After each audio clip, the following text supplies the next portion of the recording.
Ready. প্রিয় শিক্ষার্থীরা, এতক্ষণ ধরে আমরা আলোচনা করলাম ছত্রাক সম্পর্কে। ছত্রাক হচ্ছে ক্লোরোফিলবিহীন বহুকোষী অবাস্কুলার হাইফি সমৃদ্ধ মাইসেলিয়াম হেটারোট্রফিক সুকেন্দ্রিক জীব যারা শ্বসন প্রক্রিয়ায় খাদ্য গ্রহণ করে, এটা আমরা সবাই জানি। আর ছত্রাক নিয়ে যেখানে গবেষণা করা হয় একে বলা হয় মাইকোলজি। এবং আমাদের পৃথিবীতে প্রায় 90,000-এর মতো ছত্রাকের প্রজাতি আছে এবং এর বাসস্থান হচ্ছে জৈব পদার্থ এবং হিউমাস সমৃদ্ধ মাটির মধ্যে ছত্রাক দেখতে পাওয়া যায়। এবং এর খাদ্য গ্রহণ করে এরা শ্বসন প্রক্রিয়ায় এবং এদের বৃদ্ধি হয় হাইপির শীর্ষে। এই যে বলছিলাম মাইসেলিয়াম সমৃদ্ধ হাইপি থাকে হাইপির শীর্ষে। আর এদের দৈহিক গঠনটা হচ্ছে ছত্রাক, আমি একটু প্রাথমিক জ্ঞানটা দিচ্ছি তোমাদের অল্প সময়ের মধ্যে। দৈহিক গঠনটা হচ্ছে এরা বহুকোষী এবং এদের সঞ্চিত খাদ্য হচ্ছে গ্লাইকোজেন এবং তৈলবিন্দু। আর কোষীয় গঠনটা যদি আমরা দেখি, কোষীয় গঠনের মধ্যে দেখা যায় কোষ প্রাচীর এবং প্রোটোপ্লাস্ট নিয়ে গঠিত। কোষ প্রাচীর হচ্ছে ছত্রাকের কোষ প্রাচীর, কাইটিন নির্মিত কোষ প্রাচীর থাকে এবং প্রোটোপ্লাস্টের মধ্যে কোষঝিল্লি, সাইটোপ্লাজম এবং নিউক্লিয়াস থাকে। এখন আসলে ছত্রাকের বৈশিষ্ট্যগুলো কি? বৈশিষ্ট্যগুলো আমরা অনেকটাই এখানে সংখ্যার মধ্যে আছে, সংখ্যার মধ্যে পেয়েছি আমরা বৈশিষ্ট্যগুলো।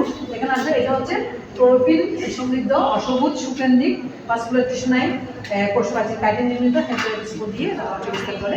হচ্ছে সংক্ষেপে ছত্রাকের বৈশিষ্ট্য। এবার আসলে জনন। ছত্রাক হচ্ছে তিনভাবে জনন সম্পন্ন করে থাকে: অঙ্গজ, যৌন এবং অযৌন। অঙ্গজ জননের মধ্যে এরা দৈহিক খণ্ডায়ন, একটা দেহ খণ্ডিত হয়ে খণ্ড থেকে একটা ছত্রাকের সৃষ্টি হয়। দ্বিবিভাজনে একটা থেকে দুইটা কোষ বিভাজিত হয়ে হয় এবং কুড়ি সৃষ্টির মধ্যে ছোটো ছোটো বার্ড বা কুড়ি সৃষ্টির মাধ্যমে এই জননটা সম্পন্ন করে। এবং যৌন জনন হচ্ছে পুক এবং স্ত্রী গ্যামেটের মধ্যে মিলনের মাধ্যমে জনন সম্পন্ন করে।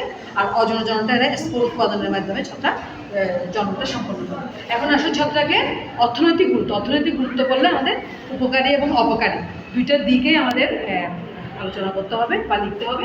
এখন দেখো উপকারী দিকগুলো। আমরা সাধারণত ছত্রাক খাদ্য হিসেবে ব্যবহার করে থাকি, আমরা জানি। মাশরুম তোমাদের সিলেবাস আছে, অ্যাগারিকাস। আমরা খাদ্য হিসেবে ব্যবহার করে থাকি। ওষুধ হিসেবে এর যথেষ্টই আছে। জৈব অ্যাসিড এবং উৎসযুক্ত এতে পরিবেশ সংরক্ষণে, উদ্ভিদের বৃদ্ধি হরমোন উৎপাদনে, কৃষিতে, মৌলিক গবেষণায়, শিল্পদ্রব্য উৎপাদনে আমরা ছত্রাকের অনেক গুরুত্ব আমরা দেখতে পাই। এখন আসলে অপকারী দিক।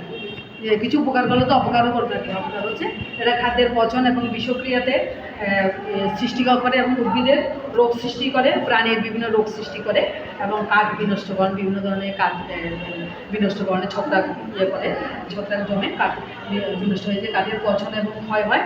চামড়া এবং কাপড়ের মধ্যে ছিটি পড়ে, যে কালো কালো দাগ পাওয়া যায় চামড়ার মধ্যে, বা এই যে গরুর চামড়াটা আমরা যদি রাখা হয় বা ছাগলের চামড়া, ওখানের মধ্যে ছিটি পড়ে, এই যে কাপড়ের মধ্যে ছিটি পড়ে, ওইটাও কিন্তু ছত্রাকের কারণ হয়। গৃহপালিত পশু পাখি এবং মানুষের রোগ সৃষ্টি হয় এবং মানুষের রোগ সৃষ্টি হয়। এ হচ্ছে ছত্রাক সম্পর্কে আমাদের একটু প্রাথমিক ধার ধারণা, দৈহিক গঠন, ছত্রাকের খাদ্যাভ্যাস, বাসস্থান, ছত্রাকের জনন কীভাবে সম্পন্ন করে এবং ছত্রাকের গুরুত্ব।